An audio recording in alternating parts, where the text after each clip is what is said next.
Hey scholars, now it's time for some word problems.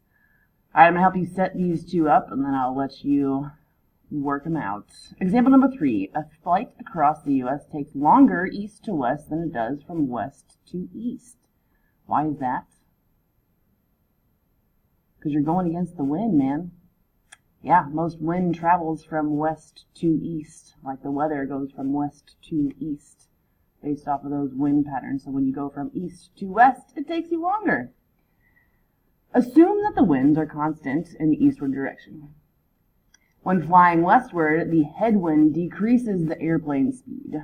When flying eastward, the tailwind increases its speed. The time for the round trip from Chicago to San Francisco is 7 3/4 hours. The distance from Chicago to San Francisco is 1,850 miles. If the airplane cruises at 480 miles per hour, what is the speed of the wind? Well, what equation do we know that equates distance and time and speed? The DIRT formula. The distance equals the rate or speed times time. Distance equals rate times time. Now we have the time for round trip. That's our total time is 7 3/4 hours. We have a distance that's going to stay the same, and we know the airplane speed, and we're trying to figure out the wind speed. We know the wind speed increases our overall speed when we're going from west to east, and the wind slows us down when we go from east to west.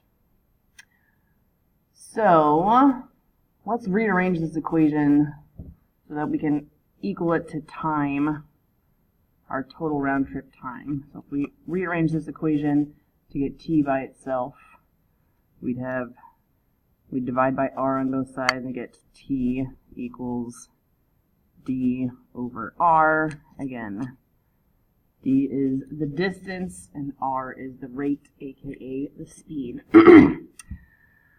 So we know our total time is going to equal the distance going eastward, so towards the east, over the rate going towards the east, plus our distance going west over our rate going to the west. Right? Our total time is our total time going to the east, total time going to the west. We split that up into our d over r, distance over rate. These distances going to the east and going to the west are exactly the same, right? That's the distance between the two cities. The rates are what change. Our rate going to the east, right, going to the east from the west to the east, that's our plane speed plus our wind speed. We're going to the east, we're going faster because we have the wind behind us. So actually let's call x our wind speed, speed with an E. So our rate going to the east is our plane speed plus our wind speed. When we are going to the west, we are getting slowed down by the wind. So we have our plane speed minus our wind speed. So our equation now, our total time, 7 3/4 hours. I'm going to change that into a decimal because I like that better. 7 3/4 is 7/5. My distance going to the east is 1850 over 480 plus x, plus our distance going to the west, same distance, but now we're getting slowed down, so our speed is 480 minus x. All right.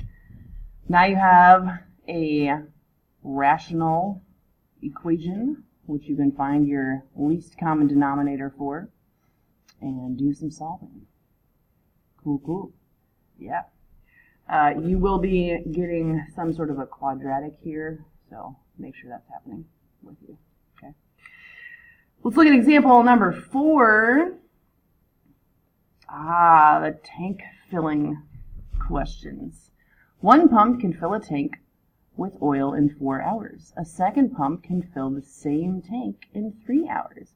If both pumps are used at the same time, how long will it take to fill one tank? So one pump can fill a tank with oil in 4 hours. So it can do one tank in 4 hours. Another pump can do the same tank in 3 hours. If both pumps are being used at the same time, let me write that out actually. Second pump can fill the same tank in 3 hours. One tank in 3 hours.